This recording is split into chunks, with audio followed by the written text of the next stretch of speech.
Study population and methodology. As I repeated throughout my presentations, I was thrilled and honored to be selected as a spokesperson for such a series of events, and my reasoning was simple. From the earliest days of humanity, humankind has been comprised of two camps, the haves and have-nots. Since childhood, I've been obsessed with learning what invisible barrier, if any, separates the two camps. Why are some people rich and others poor? Why are some individuals well off financially, while others continually struggle to make ends meet? When I asked the adults who lived in my neighborhood, to my amazement, they knew little about wealth creation and money management. They simply repeated what they had been told or what they thought to be true. Either you have it or you don't. As a have-not, I wanted to know why so few African Americans managed to climb to the ranks of the wealthy, specifically the 1%, in a land where financial freedom, regardless of race, creed, or color, is allegedly available to all. Case in point, more than 25 years ago, my father died absolutely broke despite attending college and working non-stop for nearly 30 years. I remembered wondering how, in a country brimming with opportunities and endless possibilities, anyone could work so hard during his or her life and end up with little or nothing before falling into the lap of Social Security. That was the moment I promised myself that it would never happen to me. Regardless of how long or how hard I had to search, how many books I was forced to read, or how many people I had to ask, I was determined to uncover the key to financial freedom and wealth creation. And now, the answer that I and so many others seek is closer than we think. During these talks, I questioned each invited guest. In the process, I compiled enough life-altering information to fill several notebooks as I attempted to draw a composite picture of Black America's wealthy and financially independent population. I spoke with the old and the young, male and female, educated and uneducated, the professional and the working class, doctors, lawyers, accountants, business owners, college graduates, as well as high school dropouts, corporate executives, high-achieving men and women of all types. Each proved what is possible when you possess clarity of purpose, backed by persistence, determination, and an indefatigable commitment to a program of wealth creation and financial investing. In short, Black millionaires adhere to 9 key disciplines while creating their fortunes. The 9 disciplines of Black millionaires. I am often asked what common traits I observed as I interviewed many of today's Black wealthy. Amazingly, the answer is simple because nearly all successful men and women share 2 common factors. 1, a relentless commitment to lifelong learning, and 2, a tenacity of purpose. In other words, tightly crafted goals matched with the discipline to achieve them. The difference between the haves and have-nots does not rest with possessions or lack thereof. No, the disparity can be found in their individual life's purpose and what each group is willing to do to attain its goals. How can you apply these fundamental truths? By deciding what your long-term financial goals are and working toward them one step at a time. When I first took on this project, my goal was to provide a roadmap for financial growth and development, a textbook that would be packed with the best and the latest insight into the behaviors, mindset, Black America's financial elite. I want to arm you, the reader, with the skills and strategies that lead to abundance and prosperity. I want you to refer to this volume again and again, knowing that you will find exactly what you need at just the right moment. But most important, I want you to become aware of the 9 disciplines, internalized character traits and attributes that all Black millionaires share and practice, with the hope that you will incorporate these principles into your life. Discipline 1. Be passionate and focus on unique strengths. Develop clear, delineated goals. Each of us is driven to some degree by the mantra, get a life. But millionaires have done that and more. The wealthy have discovered a cause, a consuming, almost obsessive purpose that drives them to try, to do, to grow, and to expand. They got a life, and not just any life, but a blessed life, a good and productive life, a life that is fearless, that isn't burdened by risk or the possibility of failure, a life wherein they are willing not only to take a leap of faith, but to keep that faith through daily prayer. A life that can be still while listening for God's voice. A life that asks not for material possessions, but for guidance, knowledge, and wisdom. A life that is overflowing with self-control, confidence, and discipline. A life that focuses on its unique strengths and refuses to undertake tasks where it cannot perform at its best. In other words, a life that is motivated by the question, where can I apply my talents and gifts to render the best advantage? A life built with warmth and laughter. A life not based on money, but built on adding value and service. Or, as one respondent shared, Never do anything for the sake of money. If you find a vocation that you really love and adds value, take my word for it, money will find you. A life filled with compassion and generosity, a life that is glorious and cannot be taken for granted. At their core, today's Black financial elite view themselves less as wealthy or successful, and more as individuals who have worked hard to pursue their passion. In my focus groups, they spoke at length about the importance of loving their work, establishing meaningful goals, and enjoying what they do. It shouldn't be necessary to ask people if they enjoy their work.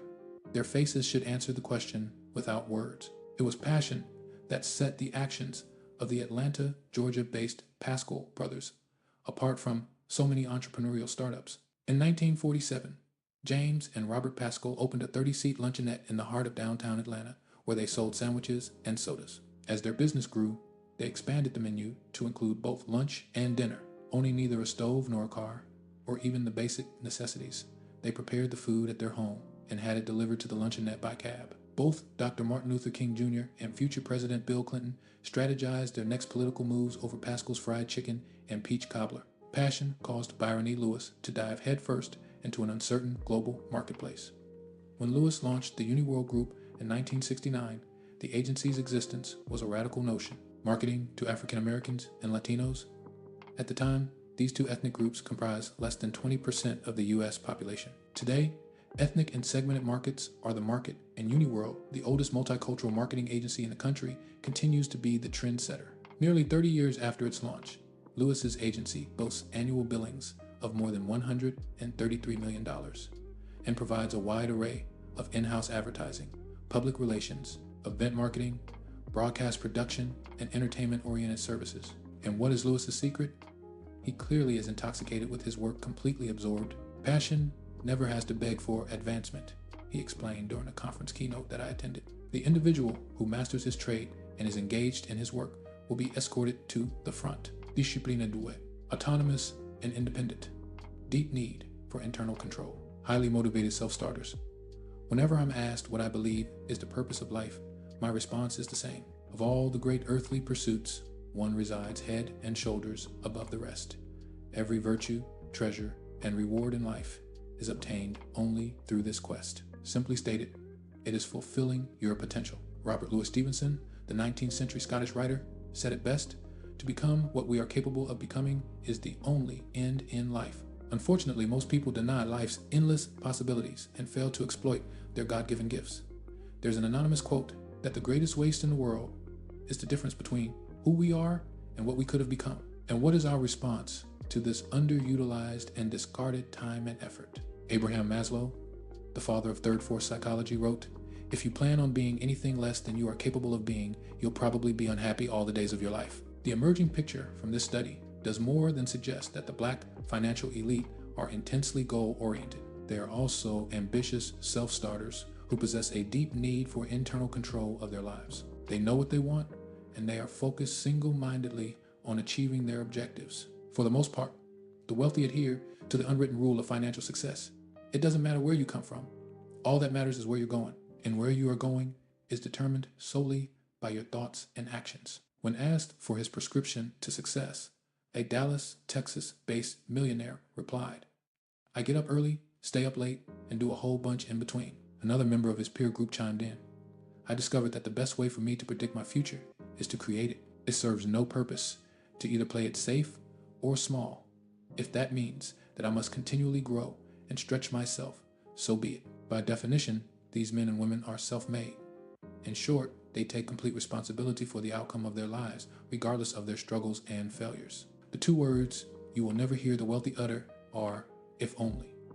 This habit alone allows them to rise from obscurity to positions of power and influence. Discipline. 3. Industrious, strong work ethic, bias for action. What is the one attribute that all millionaires exhibit? What quality is the bedrock of their financial success? What is the one feature that translates into prosperity and abundance? Hard work. The affluent have adapted this positive compulsive behavior in the belief that sacrifice, grit, and toil produce character, integrity, and value. As one respondent emphatically stated, "You can always work your way out of poverty and failure." Another participant who scoffed at the current market downturn continues to set the pace on Wall Street as an investment banker. In between my classes, he visited me in my office long enough to share his keys to success. It seems so cliche, he said, but it's true. You'd be surprised how much money you could earn if you'd only show up. You can have anything in life that you desire as long as you are willing to earn it. Millionaires love their work, and they love to work. Nearly each member of the seven-figure club knows both victory and defeat, but their ambition, persistence, and drive, and ceaseless appreciation for hard work have earned them millions in spite of the occasional bump in the road. And they lead by example. When asked what term describes them best, nearly 3 out of 4 respondents cited hard work. And to further underscore the point, regardless of their vocation, the majority in this study said they identified with the label hardworking. As a boy growing up in Dayton, Ohio, Henry Parks, the marketing genius who would blaze the trail for future Black entrepreneurs, saw a sign hanging outside a neighborhood store. Boy wanted. Young Parks immediately removed the sign and walked boldly inside. The store owner indignantly asked what he meant by removing the sign. "You won't need it anymore," Parks asserted. "I'm going to take the job."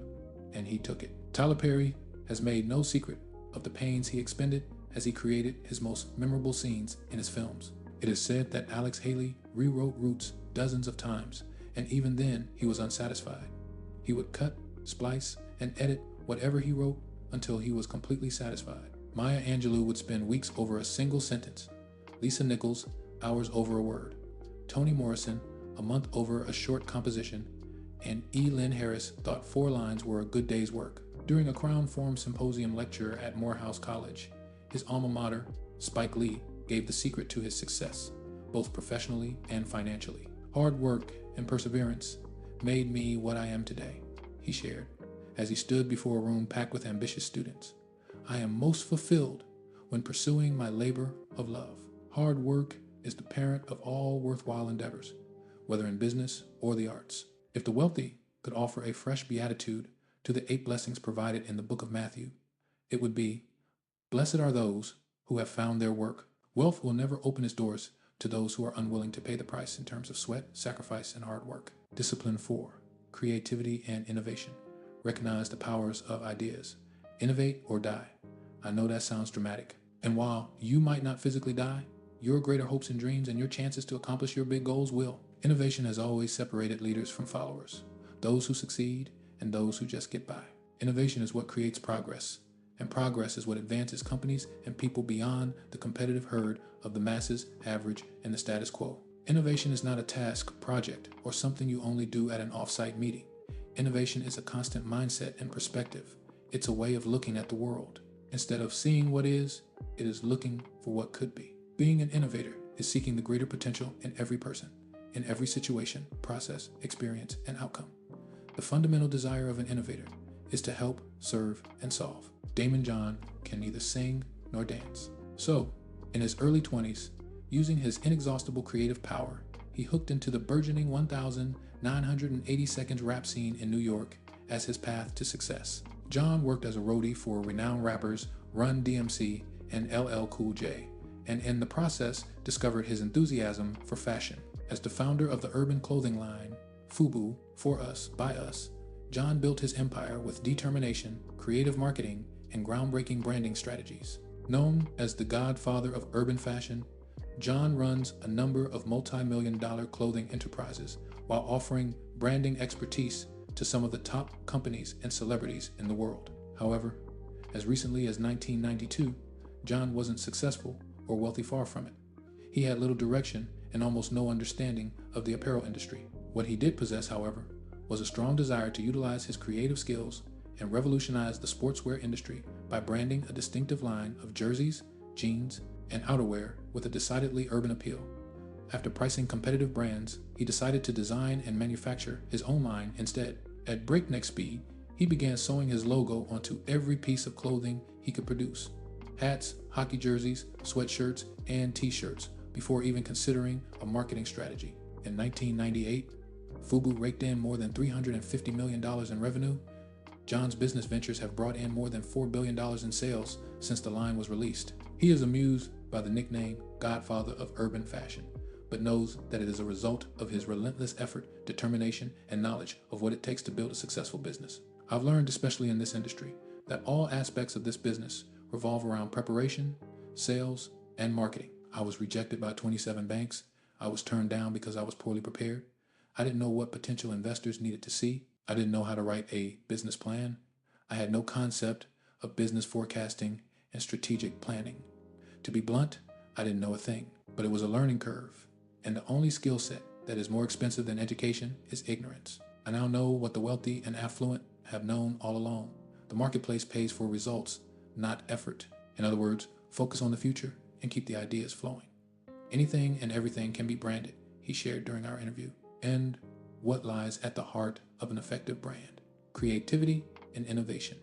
Your ability to develop ideas, connect with others, and impact the bottom line. Discipline 5. Never consider the possibility of failure. If you are afraid to fail, I suggest that you read no further. Close this book and retreat back to the huddled masses, to the humbled crowd, to the status quo. Each day, countless obscure men and women march to their graves simply because timidity and lack of courage prevented them from trying or taking a chance. Even worse, the fear of failure stopped them. Perhaps the greatest common trait among the wealthy is their willingness to face failure and rejection, and their resilience in picking themselves up and moving on. Self-made millionaires are realistic enough to expect challenges and setbacks. Further, they do not become discouraged or depressed by difficulties or temporary defeat. Mention the word risk to a millionaire, and he or she will only hear the term money. As a result, they find promise where others find pessimism. As one respondent shared, in the process of chasing your dream, optimism is not a luxury but a necessity. They know that success builds character, but failure reveals it. Failure is never fatal. It's the down payment you pay for success. Growing up in the housing projects of Omaha, Nebraska, neighbors told Nathaniel Goldston that he would never rise above anything more than a head waiter. 30 years later, Goldston, the chief executive officer, CEO of Gourmet Food Services, was in charge of a company that surpassed the $170 million mark. It mattered not who or what stood in his path. Not ridicule, poverty, or the possibility of humiliating defeat would deter him. Over the course of my career, I've failed more times than I can count, Goldston admitted during our interview. And each time, failure has always rendered a special gift. It's called wisdom. So if at first you don't succeed, welcome to the club. There's little point in dismissing an idea by saying it might fail. Any idea might fail. If you're committed to achieving your financial goals, you'll suffer your fair share of failure. Discipline 6.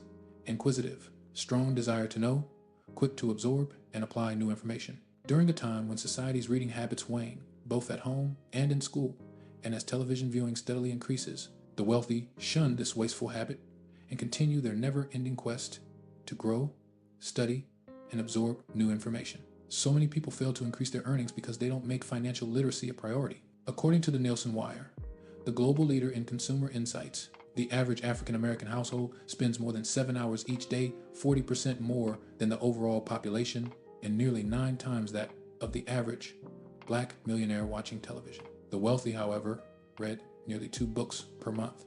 And the genre? Mostly history, biographies, or money management, basically any subject or topic that might provide advice, useful information, or cautionary tales. As you've learned by now, a formal education is not required to join the 7-figure club. Truth be told, a handful of the multimillionaires in this study never ventured past the 10th grade. Although I found these men and women to be no more gifted than others, each had developed an insatiable desire for knowledge and information. They stand out because they had taken the time to prepare, to read and study, and to develop their full potential without the benefit of formal schooling. Affirming a commitment to wealth means becoming a student of wealth. You must learn the language of money. It means living by this maxim. If you wish to be wealthy, you must study the acquisition of wealth. The millionaires among us are inquisitive. Their curiosity propels them forward. They take classes to augment their financial literacy and ask for advice from those who are where they want to be. The wealthy possess a voracious hunger for knowledge and absolutely no appetite for ignorance. Discipline 7. Strong sales skills. Sell is not a 4. Letter word millionaires not only openly engage in the sales process, they embrace the activity. Although some may detest being labeled a salesperson, those profiled in this study are proud of the term. Why? Because the selling process is the most effective and efficient way to increase your earnings and reach your financial goals. In short, sales equals income. The Black financial elite are thoroughly prepared, completely engaged sales professionals, tough enough to deal with any rejection, resilient enough to overcome any objection, and caring enough to help customers and clients achieve their goals. For this special group, selling takes on a positive, proactive, and even creative aura. It provides continual opportunities to understand real customer needs, to be responsive to changes in the market, and to create value, a subject I touch upon in Chapter S. The wealthy know that selling is not just a business skill, but an essential life skill. They live by this mantra: nothing occurs until somebody sells something. Nothing. Hear me loud and clear. There's no way to avoid it. Wealth creation requires effective sales skills. Barbara Smith has always had big dreams. But, more important, thanks in part to her convincing sales skills, she has made those dreams a reality. When she was barely 20 years old, driven by her deep love for fashion, Smith auditioned numerous times for the Ebony Fashion Fair line before convincing Eunice Johnson, the wife of publisher John H. Johnson and director of the annual traveling tour, that her looks and grace could entice top European designers. Artistry and authenticity convinced French and Italian fashion icons. Her persuasiveness paid off. As she strode down the runway, her artistry and authenticity convinced French and Italian fashion icons that not only should Black women be in their shows, but women of color should be in their clothes. After landing a position with the Chicago-based couture trendsetter Ebony Fashion Fair, Smith moved to New York, the heart of the fashion world, where she had a rewarding career as an international runway, print, and commercial model. In year 1976, Smith, the first Black woman to do so, landed the cover of Mademoiselle magazine. Most models retire by age 30, but Smith continued working and kept her sights on loftier goals, pursuing another childhood love food. Smith learned the restaurant business at night and modeled during the day, and although she hadn't intended to create a lifestyle brand, the end result was clear. A multimedia empire that includes 2 books and 2 television shows, Be Smith with Style and Be Smart Tips for a Better Life, that air in a variety of markets. It's taken me longer, she proudly asserts, but I've done it my way, and the business is 100% African American owned. At last count, Smith's products and licensing produced $75 million in annual sales. This one-time high-priced fashion model clearly knows how to sell her ideas, and that's the Millionaire's brilliance. Every millionaire brings his or her own unique talents, knowledge, and experience to a business venture. But all, in one way or another, sell. They sell themselves, their concepts, their business plans, their products or services, even their hopes and dreams. Clearly, if you hope to join this most influential body, this overlooked skill must become your most practiced and prized asset. As a participant in an Atlanta, Georgia, focus group told me, marketing, promotion, and advertising no longer provide the path to growth. If you hope to generate $1 million income, you must win the war in the marketplace by mastering the art of one-on-one selling. You must be able to sell your story as well as your experience, mission, and expertise. Discipline. 8. Savings. Thrifty and frugal in nature, raised by his mother in Chattanooga, Tennessee, Usher Raymond is a prime example of a young man of modest means making good. His parents split when he was an infant, and he has not had much contact with his father since then. His mother remarried and gave birth to another son, James. While working as a medical claims examiner, her oldest son began performing with a local group. The first to gauge his innate talent, she decided to expose him to more opportunities and moved the family to Atlanta, Georgia, then the center of a humming new urban music scene. 1 year later, after singing in a Star Search contest, Usher signed with BMG's LaFace Records, which was headed by Antonio L.A. Reid. Usher's debut album, released in 1994, sold more than 500,000 copies. 3 years later, worldwide sales of his second album reached 5 million and allowed the performer to cash his first major check for $1 million through a deal with EMI Music Publishing. The young man had just turned 17. Today, Usher sits atop the hip-hop and R&B music scene. His music is downloaded worldwide. He tours internationally, performing in sold-out venues. He stars in films and rubs shoulders with Hollywood legends and dates supermodels. Still in his 30s, he has everything he could ever want. He lives in a $2.8 million hideaway mansion and owns a stake in the NBA's Cleveland Cavaliers, occupying a courtside seat and high-fiving other stars and celebrities. To date, his record company, Sony BMG, has paid him more than $20 million. In year 2005, he grossed more than $20 million on a 64-city tour and made deals to star in movies, commanding a salary of $8 million each. On top of that, he renegotiated his music contract, securing a pretty much non-refundable advance of more than 50 million. But this story is not about a young superstar or the next king of pop, nor should you, the reader, be concerned with one man's life of wealth, excess, and comfort that few have ever experienced. No, this 8th discipline centers on a simple question addressed to those who wish to enter the hallowed gates of affluence and prosperity. Yes, Usher has grown quite wealthy very fast, but will he stay wealthy? Falling prey to the trappings of notoriety and success, fast cars, expensive homes, and large entourages, young entertainers lose their fortunes as fast as they make them. Over-the-top spending, shoddy financial advice, or dealings with shady handlers can leave them broke even before their brief fame ends. But let me be clear, I am not to judge. Usher is entitled to spend his money as he pleases. He has settled on a chosen profession and is a firm believer in his talents and abilities. Though he makes succeeding look easy, he has fought hard for every inch of ground he has covered. He deserves to reap his rewards and the fruits of his effort. And now, thanks in part to his team of advisors who constantly drill the basic tenets of thrift and frugality, this A-list performer vows to keep his spending under control. During our initial meeting, says Ruben McDaniel, Usher's investment advisor and head of Jackson Securities in Atlanta, he was running through his money so fast it frightened him. But then Usher confided, "I don't want to be some old washed-up performer singing in lounges for the rest of my life. I know I have the talent to entertain. I just want to be a great businessman."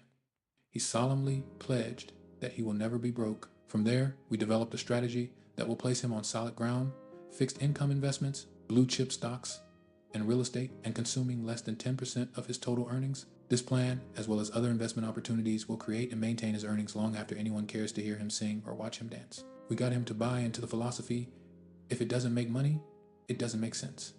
And now he applies the same outlook to all of his business ventures. When, like any smart money manager, Usher was ready to diversify, he turned to a cadre of mentors, Dick Parsons of Citigroup, former basketball great Magic Johnson, and hip-hop moguls Russell Simmons and Sean Puffy Combs, individuals who are skilled in all phases of creating wealth. There's no magic formula.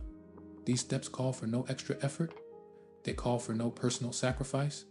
But few individuals know how to utilize their earnings properly. For example, today, U.S. credit card debt is at an all-time high, $60 billion, and the average family owes more than $7,000. 89% of the U.S. population operates less than 4 paychecks away from disaster, and nearly 1/2 of all African Americans will retire on less than $900 per month. McDaniel is a member of the 7-Figure Club because, among other things, he knows the devastation of living beyond your means. Like his fellow millionaires, he thinks deeply before he spends and loathes debt. When it comes to our money, we can earn it, hoard it, spend it, save it, waste it, or worship it. But to deal with it wisely, as a means to an end, is an education worth its weight in gold. As the book of Matthew instructs, what is a man profited if he shall gain the whole world and lose his own soul? Thrift and savings are the first steps to prosperity and abundance.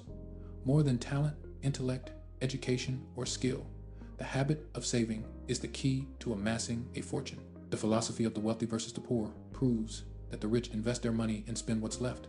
The poor spend their money and invest what's left. Pay yourself first, Black millionaire admonish. The habit of thrift not only opens the door to opportunity, but is a safeguard against our own weaknesses and the tendency to scatter our earnings. It is by the mysterious power of savings that your resources grow, that the loaf is multiplied, that little becomes much, that scattered fragments grow to unity, and that out of nothing comes the miracle of something. Such disciplined habits allow anyone to surprise the world with gifts, even if he or she is poor. Don't forget to like, share, subscribe to. Unless you make it a cast iron rule to lay aside a certain percentage of your earnings each week, each month, your dream of financial independence will be just that, a dream. In closing, the lesson is clear. You must learn to save and budget if you hope to join the ranks of those who boast 7-figure incomes. You must understand the concept of compound interest, how it works in your favor when you add money each month into your 401k and hurts you when you pay the minimum on your credit card debt. You must learn that low monthly payments don't equal affordability. You must read the fine print. You must learn how to pay cash because cash hurts. You must be aware of the seductive power of marketing and separate your wants from your needs. And finally, if you do nothing but change the way you manage your current income, your life will change for the better.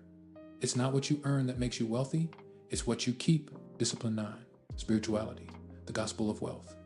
Where do Black millionaires draw their inspiration and in turn inspire us? From a close personal relationship with their creator and a belief that the Almighty has a plan for their life. This relationship is the elixir the soul craves, the glue that holds spirit and dreams together. An active faith, a faith that provides inner strength on a consistent basis, is the first and last order of business of Black millionaires. This faith is the language of their heart, the center of a truly regardless of their millions humble life. Their deeply personal crusade is not so much the fervor of a come-lately Christian, but the steady quest of a peaceful soul bent on doing good, and one day hoping to meet their maker. Believe me, the Black financial elite have found God, not the God we meet every Sunday in church, or the power we frequently pray to Burr, the Heavenly Father, who keeps them standing in good times and in bad. The God who sits high and looks low, the all-knowing, all-seeing spirit they embrace for meaning in their lives. The God who can mold a mere lump of breathing clay, who can chip away and pound us remorselessly to bring out our possibilities, who can strip us of our ego and vanity, who can humble our pride, humiliate our ambition, knock us off the ladder of success, only to eventually lift us to heights and sights unseen. Many of the people we call financially secure have overcome incredible struggles. More than a few have seen everything go up in smoke. Some have endured loss of family and friends, homelessness, bankruptcy, and bouts with depression. So horrific it seems a miracle they survived. At one time, nearly all those surveyed within this study have danced with disaster. Yet it's not tragedy that forms the essence of great comebacks. It's tenacity, perseverance, and an ever-present abiding faith. Case in point, gospel artist and mega producer Kirk Franklin's road to wealth has been anything but easy. Adopted at age 4, Franklin was reared by an aunt, a deeply spiritual woman, who scraped up enough money from her monthly Social Security check to pay for her nephew's piano lessons. It was money well spent. As a child, Franklin was a quick study. The natural musician could sight read and play by ear. By age 11, he was leading the adult choir at Mount Rose Baptist Church near Dallas, Texas. But in spite of his religious upbringing, Franklin's rebellious ways got the better of him. Not until a close friend was accidentally shot and killed in his teens did the young musician realize the error of his ways. Hoping to bring an end to his grieving, Franklin channeled his efforts into composing and producing his own music. The result? His debut album, Kirk Franklin and the Family, spent nearly 2 years on the Billboard gospel charts. Amazingly, a few of his tracks crossed over into R&B, the first of its type to do so. Follow-up projects such as Stomp and New Nation, highly charged hip-hop efforts, aired on urban radio across the country. As his music leaked to the pop charts, Franklin became known as the King of Gospel with a lifestyle to match. But fame and adulation wouldn't last long. Although more traditional gospel artists paved the way for the blending of gospel with more contemporary sounds, Franklin was dismissed by many in music circles because of his upfront appropriation of hip-hop, R&B, and pop culture. Often, critics argued, it was difficult to determine whether Franklin was truly singing gospel, at least the old school gospel our forebears rocked to on Sunday mornings. Though he expanded his artistic reach by producing music with performers such as Mary J. Blige and Bono, by 1998, Franklin's own album sales weren't impressive. With his influence in decline and faced with fickle fans, it wasn't long before he lost his home, cars, and nearly his marriage. The King of Gospel was literally forced to change his tune. Trapped by material success in a spiritual world, once again, Franklin faced his demons outside of the bright lights. What does it value the man who inherits the world but loses his soul? He asked, as he leaned on his favorite biblical verse. Few of us stop to realize and appreciate the undeserved blessings that have been heaped our way. I've been given more than I could ask, but what truly matters? The love of my wife, my children and friends, plus a talent to share. I mean, let's face it, he continued, I still wear the finest suits, but that chapter of my life is no longer important. You can only drive one car at a time, no matter how many you own. What kept me going during those down years? Look no further than Romans 8:28. All things work together for good to those who love God, to those who are called according to his purpose. In other words, it's all good. The true character of a man or woman will emerge in the toughest of times, and this may be the greatest lesson for you. Instead of giving in to despair, use the difficulties of the day to strengthen your deepest layer of metal. As the aforementioned profiles underscore, you are urged to work hard, be honest in all business dealings, and trust in the Lord. As one interviewee told me, if you have the faith, God certainly has the power. Don't forget to like, share, subscribe to channel.